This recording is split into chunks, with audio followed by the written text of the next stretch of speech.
The literal kingdom of God and the church of God are two distinct things. The gifts of prophets, evangelists, etc., never were designed to govern men in civil matters. The kingdom of God has nothing to do with giving commandments to damn a man spiritually. It only has power to make a man amenable to his fellow man. Joseph Smith.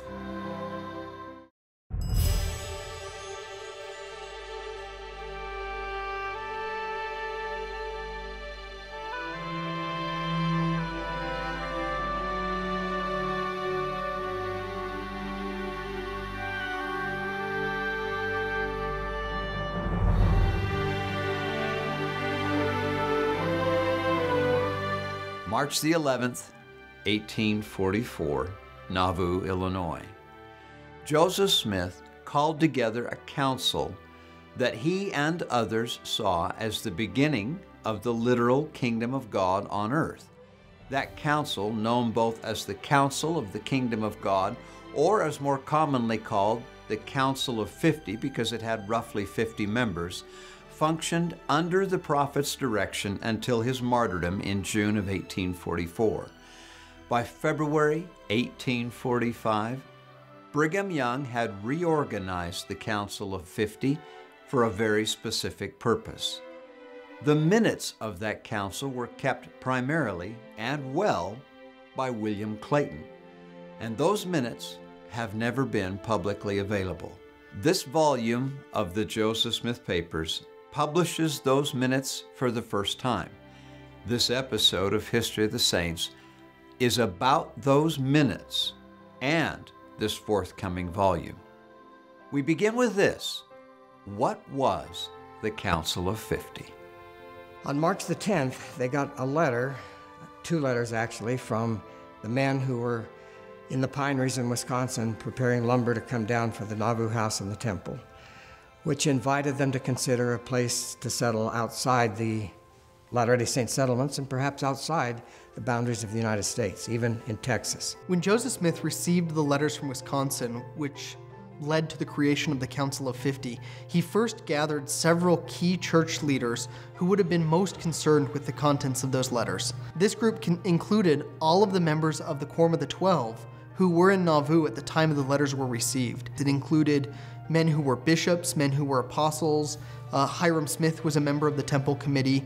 So this is really kind of the ecclesiastical elite of Nauvoo that is gathered together in the first meetings of what would become the Council of 50. They were under covenant to keep the proceedings of the council secret, and then they were brought in to be part of the council.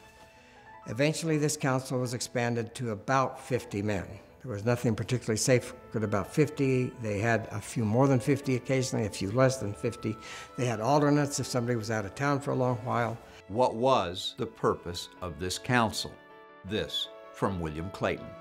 The brethren continued to express their views on the foregoing subjects and many others of importance. All seemed agreed to look to some place where we can go and establish a theocracy, either in Texas or Oregon, or somewhere in California. The Council of 50 was going to find a place outside the boundaries of the United States where they could have a government of their own, a theocracy.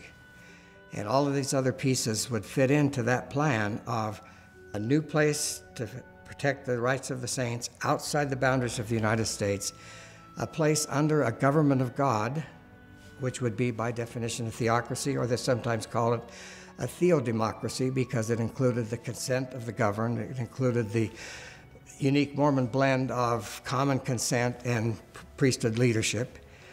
And they intended then all these other activities that the council dealt with to help further that big goal of finding a place in the West, or a place outside the United States. The Latter-day Saints had suffered severe persecution and violence in the United States of America. And they had been chased from county to county, from state to state, and had just had a terribly difficult time. And the government had basically failed them. The government had failed to protect their civil rights and their freedom of religion. And they had appealed to government at all levels for help. And they had received a little bit of help here and there along the way, but they had had a very difficult time. And they had reached the point where they did not feel safe in America, and they did not trust the government to protect them.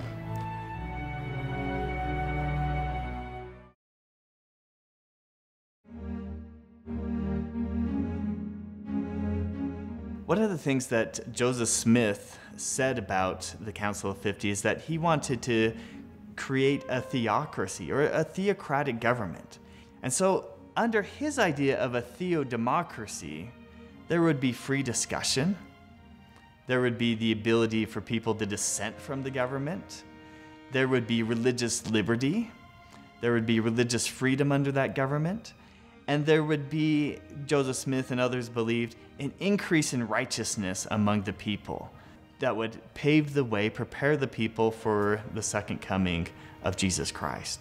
Joseph Smith really tries to drive this point home, that this government, it's not just going to be for the Latter-day Saints. They need their own protection, and that's why they're doing what they're doing. But Joseph Smith truly believes and emphasizes this point, that they're not going to do to other people what has been done to them. They've learned from experience that this is a bad thing to persecute minorities, and they want to be above this. Joseph Smith is just insistent on this point. And one of the ways that he tries to drive this home is by appointing 3 non-Latter-day Saints to the Council of 50. And these are Marinus Eaton, Edward Bonney, and Uriah Brown. Some men who are friendly to the saints. He actually puts them on the Council of 50, and he makes a big deal about it. William Clayton recorded the prophet Joseph as saying this. He then went on to say that for the benefit of mankind in succeeding generations, he wished it to be recorded that there are men, admitted members of this honorable council, who are not members of the Church of Jesus Christ of Latter-day Saints, neither profess any creed or religious sentiment whatsoever, to show that in the organization of this kingdom, men are not consulted as to their religious opinions or notions in any shape or form whatever, and that we act upon the broad and liberal principle that all men have equal rights and ought to be respected. The council was more than just a deliberative body. It also functioned as an administrative council. Very quickly, as the council formally organized and became an administrative body, they began to interpret the Council of 50 as not just a deliberative body to find where the saints were going to go next, but also a body that would act as the form of government for the nascent kingdom of God on the earth. It was the Council of 50 under the direction of President Brigham Young that searched for and eventually led the saints to their new home in the West. And eventually they settle on moving to the Valley of the Great Salt Lake and focus their efforts on that migration. And the Council of 50 plans and supervises the migration, and they govern the area out here until they are able to set up the government of Utah Territory as a territory in the United States. And so the Council of 50 is ultimately successful in finding a solution that works for the safety and protection of the Mormon people. That is the Council of 50. What are these minutes then that we speak of? The minutes are simply the minutes of discussions of a group of men that are trying to further the goal of finding a way to protect the rights of the saints, which includes, if he could be elected, Joseph Smith as president. And if he could not be elected, the backup plan was, we've tried and we've tried, nobody will defend our rights here within the boundaries of the United States, we're going elsewhere. And the Council of 50 embodied that backup plan. So William Clayton was an excellent minute taker. What he did in the Council of 50 minutes is that it appears that he took very rapid notes on pieces of paper that we no longer have. He would then copy those notes into a permanent record book. And whether he was just able to take minutes really quickly, or whether he put the minutes in a little bit more polished form as he copied them into the record book, we're not totally sure. But the minutes read really well. They flow. There's discussion, there's points and counterpoints.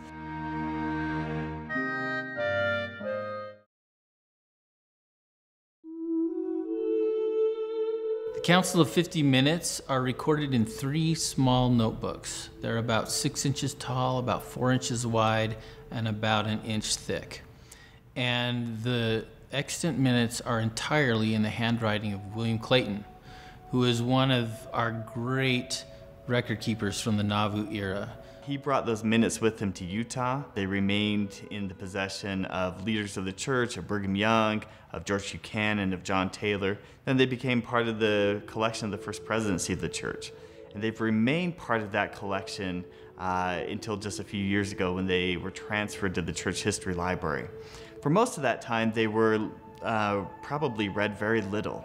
And because they were part of the collection of the First Presidency, and because they weren't available, they attained a certain mystique. People wondered, what are in these minutes? Why are they not available? And I think a lot of that was just this pattern of record keeping, that they became part of the First Presidency collection, that they weren't read. When we began the Joseph Smith Papers Project, the commitment was that we would publish all of Joseph Smith's records. As part of those records, the Council of 50 Minutes fit, because Joseph was the head of that organization. He spoke in their meetings. The First Presidency granted permission a number of years ago so that we could research and write and publish this volume. The Council of 50 was just that, a council in which both the prophet Joseph and President Brigham Young insisted upon candid, frank, and open discussion.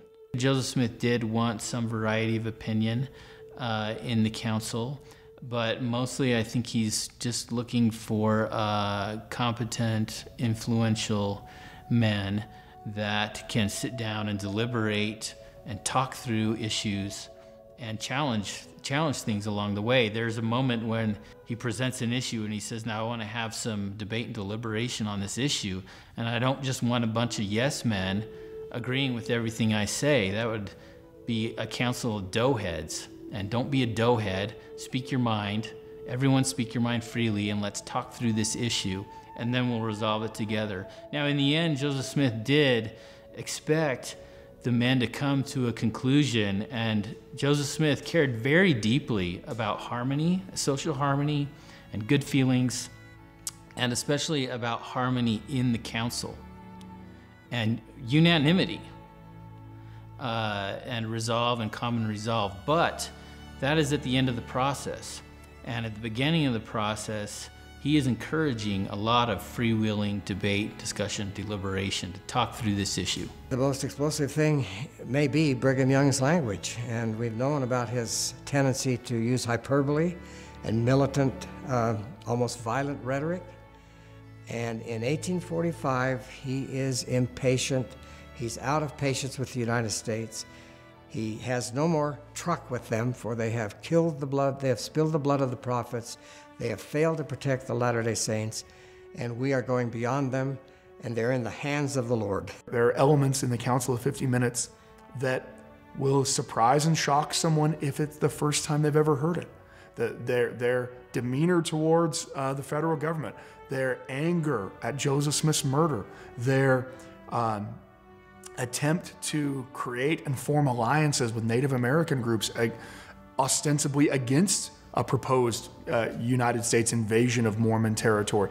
This latest volume of the Joseph Smith Papers is titled The Administrative Records, the Council of 50 Minutes. Why should you want a copy of this volume in your library? When the council was organized, they sat in a circle. Joseph Smith would be at the front of the circle. The oldest member of the council would be to his immediate right, and then the men would sit in order of age all the way around the circle. And Joseph wanted each man to have a chance to speak in the council, to speak on every particular issue. So you can imagine that some of these council meetings went a long time. But I think that Joseph really wanted to teach the saints the importance of vigorous debate, the importance of vigorous discussion, and then the importance of trying to come to a unanimous decision. What we get in this volume is Joseph Smith's vision of how council should operate. And I love that instruction that they should be a place where people should bring their best ideas. Those ideas should be discussed and debated.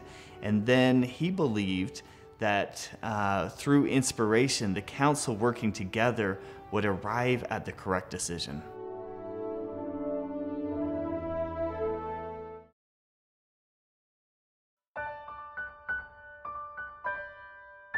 For most people familiar with Mormon history and most members of the church, the thing that's going to be most exhilarating about the book is these are lost teachings of Joseph Smith and of Brigham Young and of Hyrum Smith. These are things that Joseph Smith taught and taught just before he died that you have never read before. You have never seen before. They're not in any manual. No one you know has a secret access to this. The most well-learned, the most well-educated Mormon that you know in your ward or your stake, they've never heard these before because they hadn't ever been made accessible before. While there are things in the book that are relatively tedious, votes on what parliamentary procedure should be in their council meetings, there are other things like Joseph giving beautiful sermonizing teachings about the need for people to love one another, about the need for us to not be judgmental of others, about the need for people to defend the religious rights of others, even people who don't agree with you.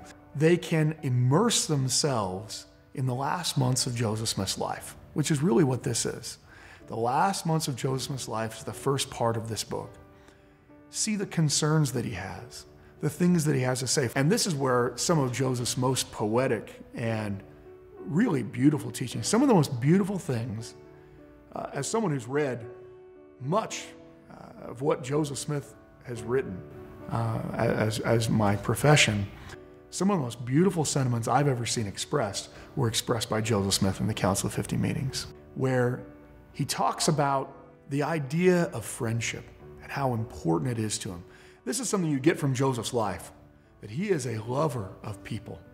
People matter to him in a way that honestly hurts him much of the time during his life because he doesn't keep people at arm's length the way probably you should before you realize their true intent.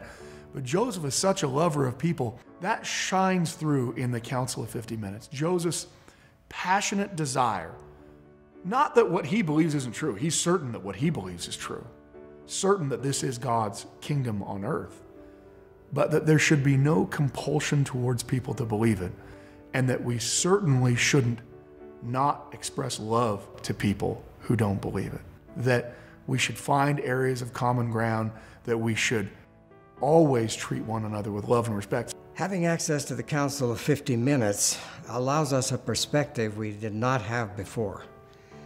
Because the 1840s were a time of good record keeping, we've had a perspective on many of the activities of the council, but we didn't have a seat at the table where the discussions were undertaken and where decisions were made.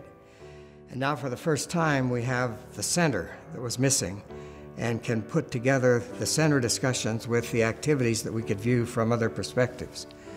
And so it fills in a missing dimension of our understanding of the preparation for moving west, of Joseph Smith's political campaign, of how we were trying to develop allies and friendships among the Indians, a number of things which activities were familiar, but the purpose of one big whole was within the Council of 50. And that helps us see why these things all fit together as part of a plan. I think there will be a lot of interest in this book among readers of all varieties, because it's such a fluid record of important discussions of Joseph Smith and Brigham Young. It gives insights into their personalities. It gives insights into how the church operated in the 1840s. And it gives insights into major questions like, how did the Latter-day Saints end up in Utah rather than Texas or California or Oregon? So you see all of these things coming together in this set of minutes. With each volume of the Joseph Smith Papers that is released, the record is being set straight and the history made more correct, that each succeeding generation may know their history more accurately and govern their behavior accordingly. Administrative Records Volume 1, The Council of 50 Minutes, will be released September 26, 2016. I'm Glenn Rawson, and thank you for joining us.